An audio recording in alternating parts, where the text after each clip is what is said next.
Louvado seja o nome do Senhor. É muito bom começarmos o domingo e todos os dias adorando e louvando a Deus. Meus irmãos, eu quero saudá-los com a preciosa paz do Senhor Jesus. A paz do Senhor, meus irmãos.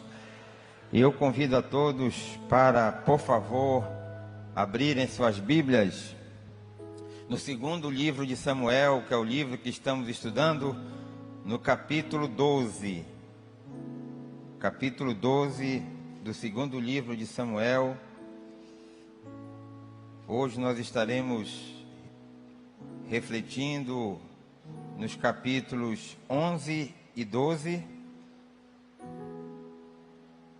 E nós vamos ler alguns versículos do capítulo 12. Lição 11, a queda e restauração de Davi. Eu vou ler o verso primeiro e os irmãos o segundo, e assim nós vamos fazendo aquela leitura já tradicional, a leitura alternada. E o Senhor enviou Natã até Davi, e ele veio até Davi e lhe disse: havia 2 homens em uma cidade, um rico e o outro pobre.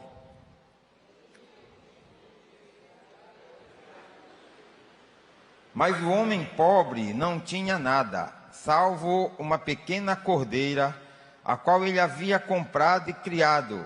E ela cresceu junto a ele com seus filhos.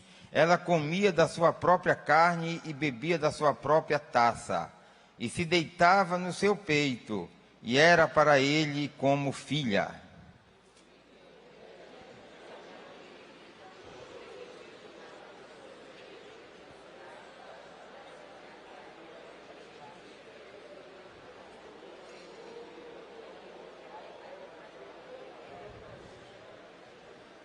E a ira de Davi se acendeu sobremaneira contra o homem, e ele disse a Natã: como vive o Senhor, o homem que fez esta coisa certamente deve morrer.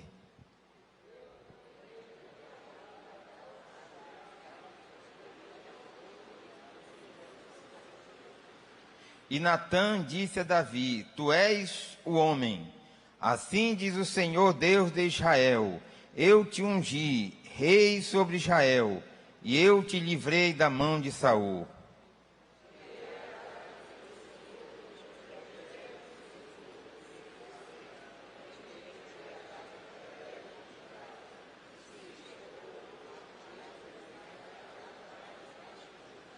Porque desprezaste o mandamento do Senhor para fazer o mal à sua vista?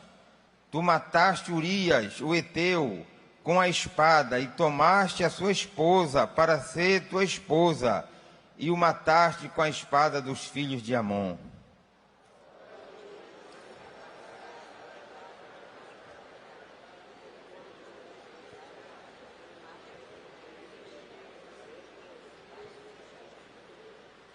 Assim diz o Senhor: eis que suscitarei o mal contra ti a partir da tua própria casa, e tomarei as tuas esposas diante dos teus olhos, e as darei ao teu vizinho, e ele deitará com as tuas esposas à vista deste sol.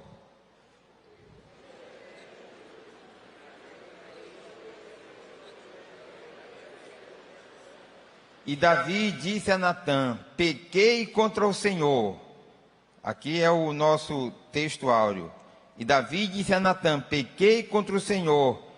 E Natã disse a Davi: o Senhor também pôs de lado o teu pecado, tu não morrerás.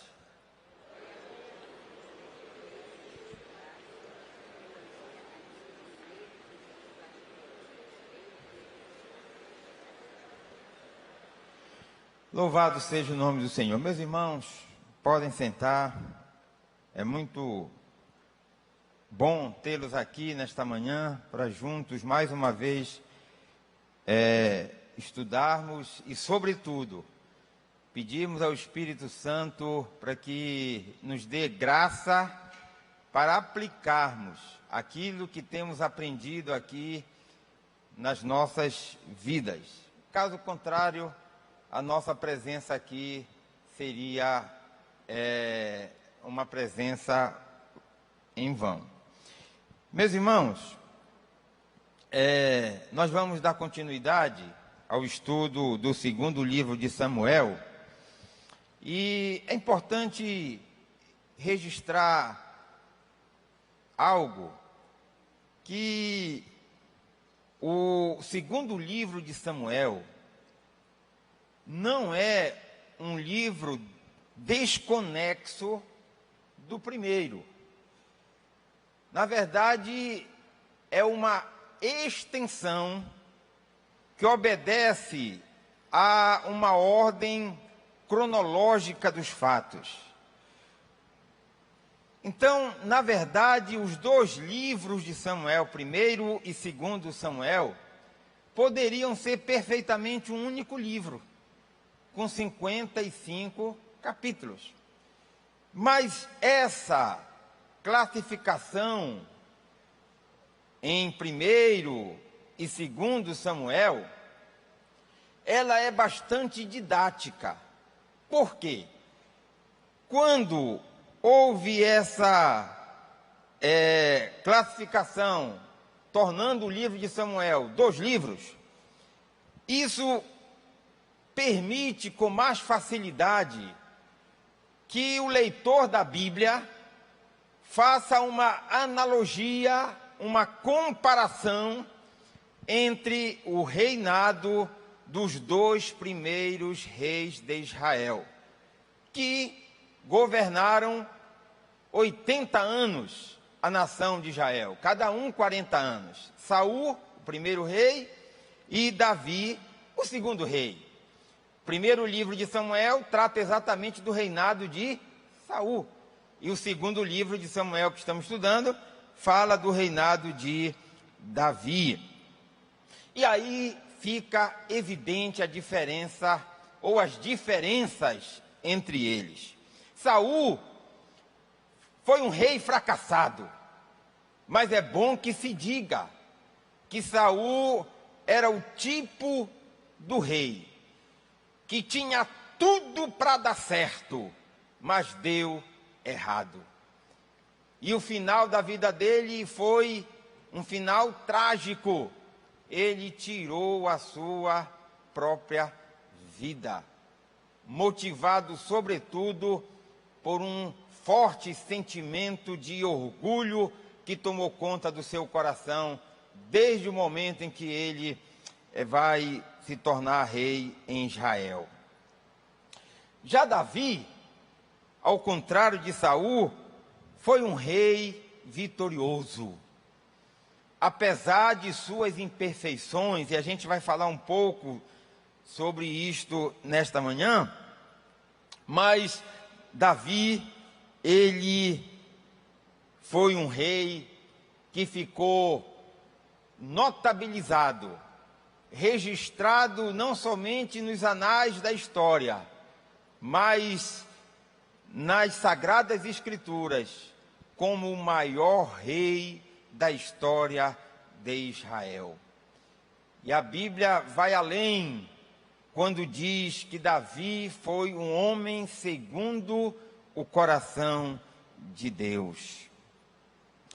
E quando nós olhamos com os olhos naturais, a gente observa que tudo conspirava contra Davi para que ele não fosse um grande rei. Aliás, para que ele sequer chegasse ao trono. O fato dele estar vivo já era um milagre, porque Saul tentou contra a vida de Davi várias vezes. E quando Davi assume o trono em Judá, o cenário era o pior possível. Imaginem, meus irmãos, Israel tinha acabado de passar pelos 300 anos do governo dos juízes, uma decepção. E aí veio aquela grande expectativa, o governo de Saul, outra decepção. E quando Davi assume, Israel estava passando por uma guerra civil. Era a guerra entre a casa de Saul e a casa de Davi, porque havia, na verdade, 2 reis lá em Israel. Davi, que reinava em Judá, e Isbosete, filho de Saul, que reinava nas demais tribos de Israel. Então vejam como era difícil para Davi governar um reino dividido, sem contar a ameaça externa, que era algo permanente naquela época. O fato é que após a morte de Isbosete, Davi vai conseguir reunificar o reino de Israel.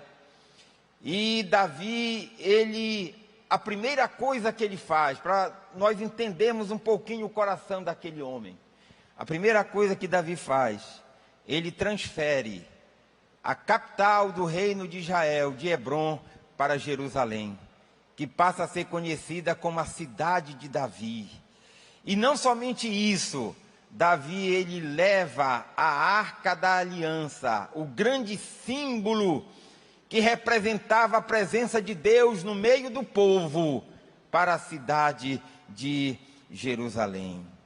E aí, Davi, ele dá um sinal muito importante para o povo de Israel. E é este sinal que deve acompanhar a nossa vida, meus irmãos. Eu sempre gosto de trazer para a nossa vida, para dar um pouco mais de sentido para os ensinamentos bíblicos. Davi, ele conseguiu se transformar em um grande rei, o maior rei da história de Israel. Mas foi com muita luta, com muito sacrifício, por uma razão muito simples. Porque Davi enveredou, ouça isso, pelo único caminho, não existe outro, que pode levar uma pessoa a ter uma vida vitoriosa. Que caminho é esse? Exatamente o caminho da dependência de Deus. Enquanto Saul entendia que ele dependia das suas próprias forças para governar Israel, Davi tinha perfeita compreensão que ele não era nada, que ele não era ninguém.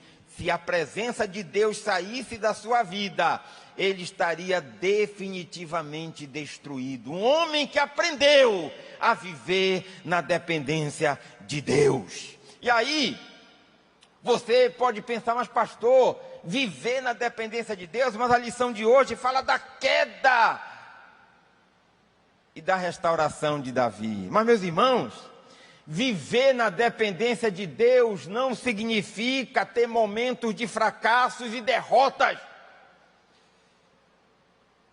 É impossível alguém caminhar por este mundo, por esta terra, sem ter os seus momentos de fracassos, os seus momentos de derrotas. Todos têm, e Davi os teve também.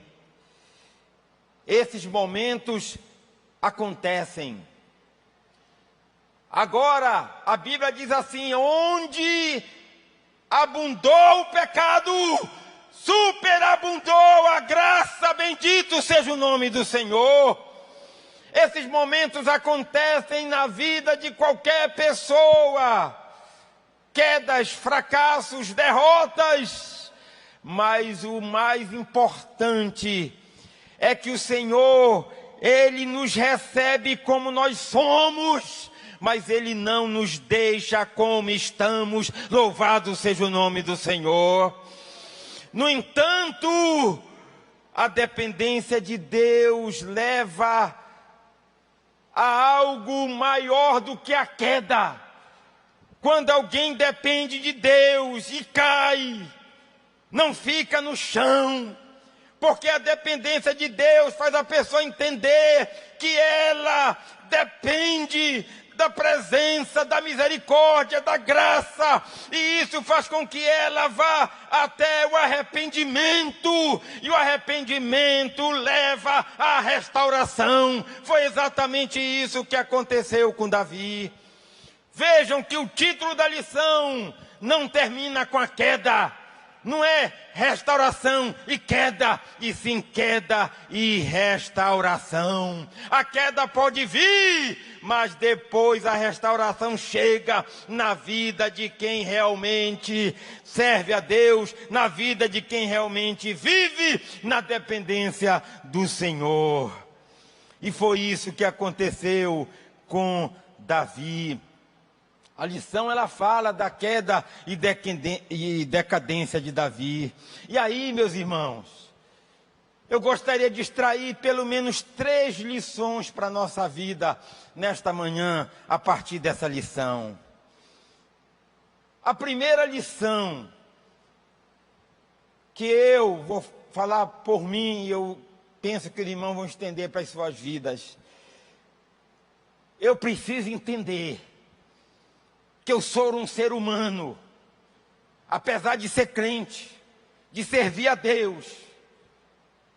E como ser humano, eu não estou livre da queda. Ninguém está livre da queda. Ninguém está livre da queda. Pode ter cabelo preto, cabelo branco, como eu tenho. Pode ser homem, pode ser mulher, pode ser rico, pode ser pobre, pode ser pentecostal, pode ser tradicional. Ninguém está livre da queda, meus irmãos. Ninguém está livre da queda. E a palavra de Deus leva isso tão a sério, que 1 Coríntios capítulo 10, verso 12 diz assim: aquele que está de pé, cuide para que não caia. Se a palavra de Deus fala isso, é porque ela está colocando todo mundo numa mesma situação. Cada dia que nós passamos na presença de Deus de pé, é motivo para nós adorarmos e dizermos: Senhor, muito obrigado pela tua misericórdia, pela tua graça, porque quantos não caíram no dia de hoje?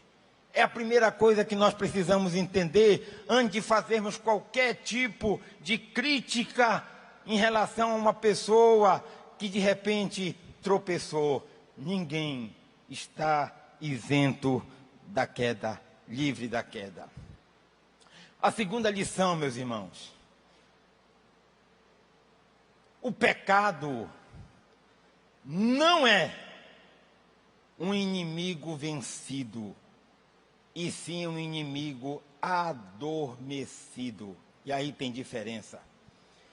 Existem 2 inimigos que só vão ser totalmente destruídos e vencidos no dia do arrebatamento da igreja. E Paulo fala sobre isso quando ele fala do arrebatamento da igreja na sua carta aos Coríntios. Quando ele diz assim, que naquele dia, este corpo mortal vai se revestir da imortalidade. Ou seja, a vitória sobre a morte. Mas ele vai além, diz assim: e este corpo corruptível, corpo pecador, corpo sujeito à queda, vai se revestir da incorruptibilidade. E aí os 2 inimigos mais terríveis da história da humanidade estarão definitivamente derrotados: a morte e o pecado. Então, na verdade, o pecado não está vencido, o pecado está adormecido. Então, o que é que nós temos que fazer? Todos os dias, pela graça e misericórdia do Senhor, deixar o pecado adormecido. Não despertar o pecado, porque quando ele desperta, ele pode causar estragos, como ele fez na vida de Davi. Como ele fez na vida de Davi. E o pecado, meus irmãos, do diabo, ele mantém a mesma estratégia do Éden. A mesma estratégia. E eu penso que ele não vai mudar. Ele estabeleceu o caminho do pecado, porque ele é o criador do pecado. O maligno. Sabe qual é o caminho do pecado? É o mesmo. O caminho do pecado tem 3 etapas. A primeira etapa do caminho do pecado é a falta de vigilância. Aí começa o pecado. A falta de vigilância. Foi exatamente isso que aconteceu com Davi. Davi estava no seu leito, se levantou do leito, foi passear pelo palácio, foi até o terraço, e lá no terraço ele estava por ali, de repente era um hábito dele, só que ele viu algo diferente, que ele não estava acostumado a ver quando ele passeava ali pelo palácio. No terraço, ele olhou e viu uma mulher tomando banho. Batseba. O que é isso, meus irmãos? Falta de vigilância. Primeiro, que não era para Davi estar ali. Israel estava guerreando. Era para ele estar no fronte. Era para ele estar na guerra. Segundo, a questão não é olhar. Davi, ele olhou. Mas se ele tivesse virado as costas e seguido lá o seu passeio pelo palácio, não teria acontecido aquilo. Só que ele olhou e manteve o olhar, fixou o olhar, e aí veio a falta de vigilância. Meus irmãos, ninguém cai de forma instantânea. O primeiro passo da queda é a falta de vigilância. Falta de vigilância. Segundo passo da queda é exatamente a utilização dos nossos sentidos, especialmente 2, a visão e a audição. Vamos lá para o Éden? Foram exatamente esses 2 sentidos, visão e audição, que fizeram com que Adão e Eva cedessem à tentação. Primeiro, a falta de vigilância, que não era para eles estarem ali batendo papo com aquela serpente. Segundo, eles ouviram as mentiras do diabo. E a Bíblia diz que eles viram que aquele fruto era bom. Ouviram e viram. Olhos e ouvidos. Reflita e veja que realmente, quando a pessoa, ela cai na armadilha do pecado, via de regra, os olhos e os ouvidos estão envolvidos. E a terceira fase, o coração, porque vem a falta de vigilância, os olhos, e olha só o cuidado que Jesus teve para falar dos olhos. Ele disse assim: olha, se os teus olhos forem bons, todo o teu corpo terá luz. Mas se os teus olhos forem maus, o teu corpo estará em trevas. Palavras de Jesus. Cuidado com os olhos. E aí, depois que passa pelos olhos e os ouvidos, vai para o lugar onde o pecado se consuma. O coração. Quando o pecado chega no coração, aí vem exatamente a consumação do pecado. E foi isso que aconteceu com Davi.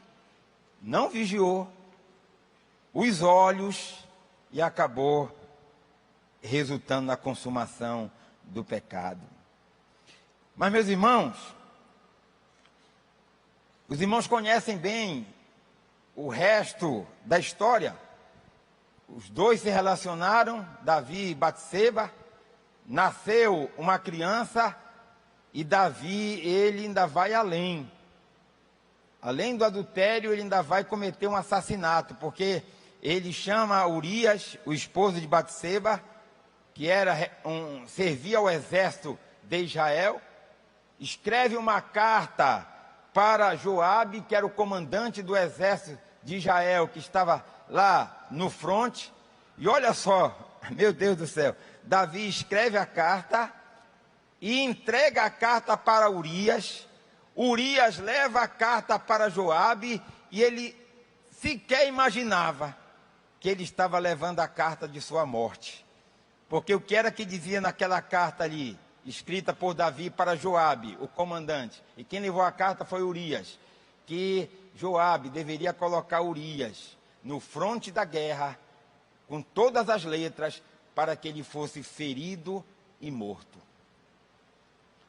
Então vejam, e aí a Bíblia diz assim, no livro dos Salmos, um abismo chama outro abismo. Um pecado chama outro pecado. É por isso que a Bíblia não classifica pecadinho, pecado e pecadão. A Bíblia chama toda e qualquer transgressão de pecado. Mas um pecado, aparentemente, aos nossos olhos, não aos olhos de Deus, aparentemente simples e pequeno, se ele não for tratado, cortado na raiz, ele vai se transformar em algo maior, algo maior, algo maior. Um abismo chama outro abismo. Daqui a pouco a pessoa está numa teia pecaminosa. Exatamente isso que aconteceu com Davi.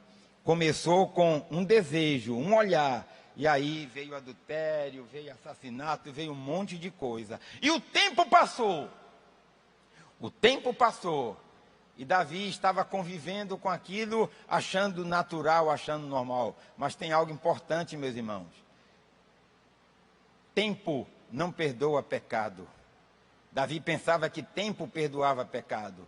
O que perdoa pecado é a confissão, é o arrependimento, é você decidir viver uma outra vida na presença de Deus. E Davi estava ali, no seu palácio. Aí o Senhor envia Natã até Davi, o profeta Natã.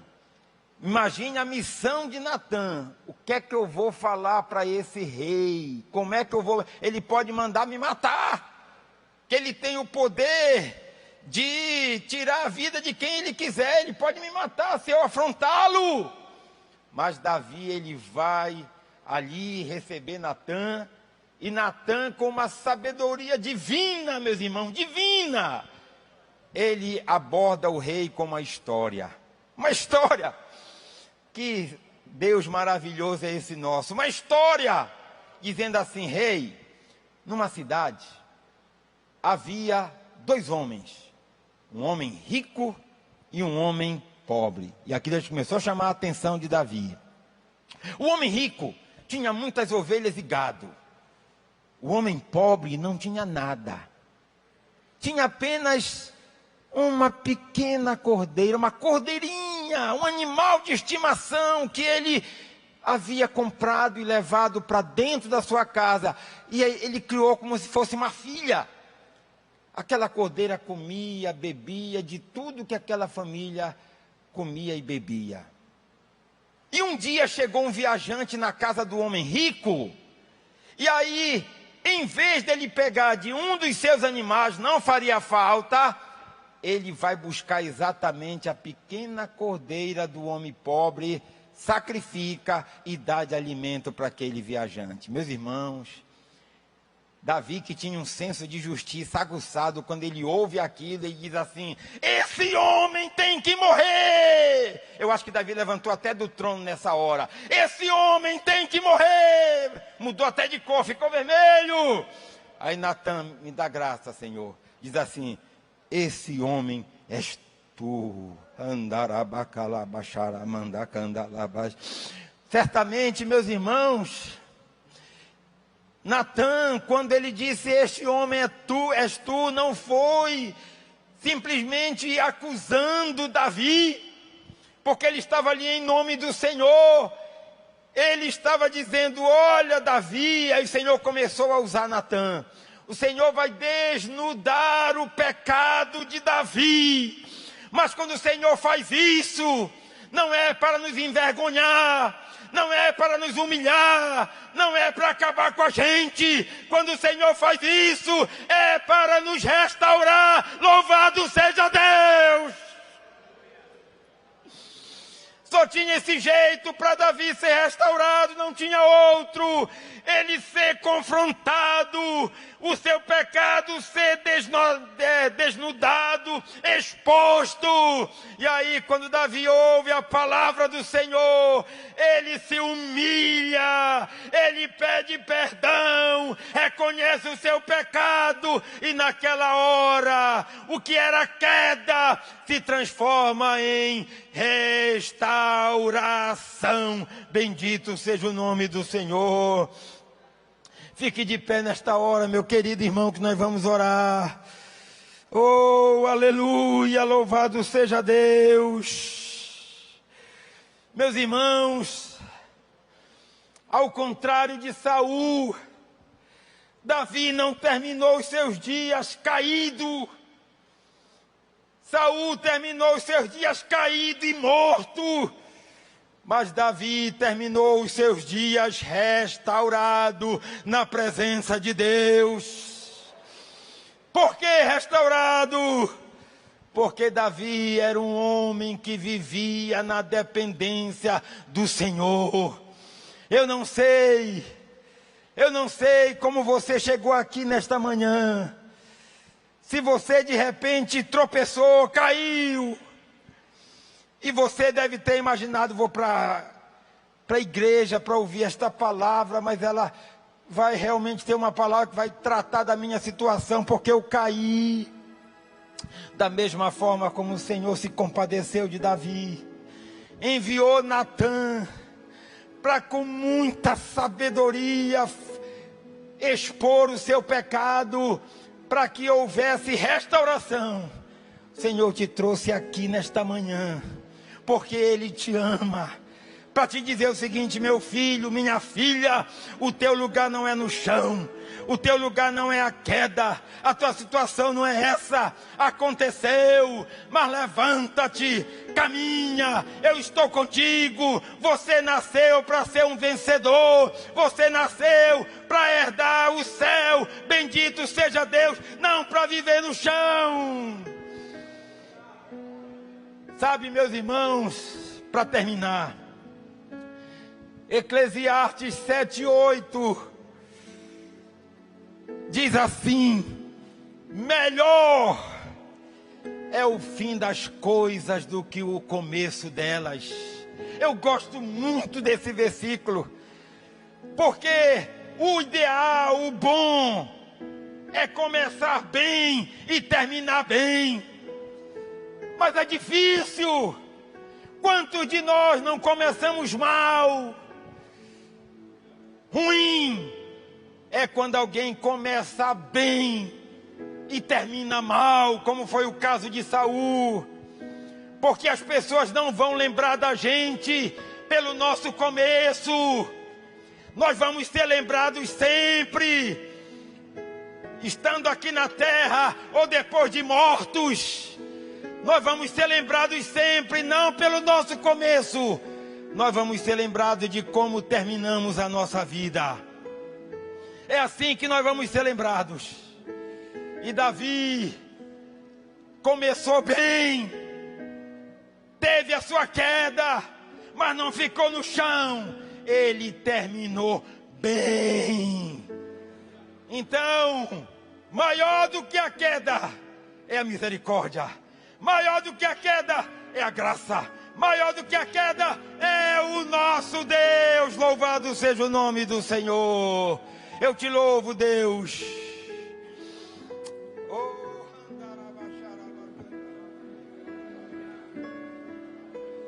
Eu te louvo porque o Senhor é um Deus misericordioso,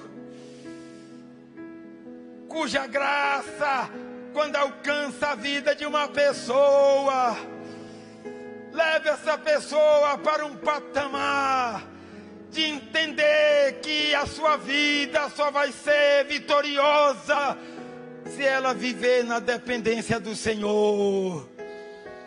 Obrigado, Senhor, pela lição de Davi, porque o Senhor nos mostra aqui que não existe super-homem, super mulher, Não existe ninguém que esteja isento da queda. Mas, sobretudo, o Senhor mostra nesta lição que maior do que a queda é a restauração que o Senhor faz na nossa vida. É a restauração que o Senhor faz na vida de quem vive na tua dependência. Obrigado, Senhor. Obrigado, Senhor. Porque somos tão pequenos, mas o Senhor tem nos tornado fortes para continuarmos a nossa caminhada. No nome de Jesus é que oramos e te agradecemos. Amém. Deus abençoe, meus irmãos. Belém do Pará,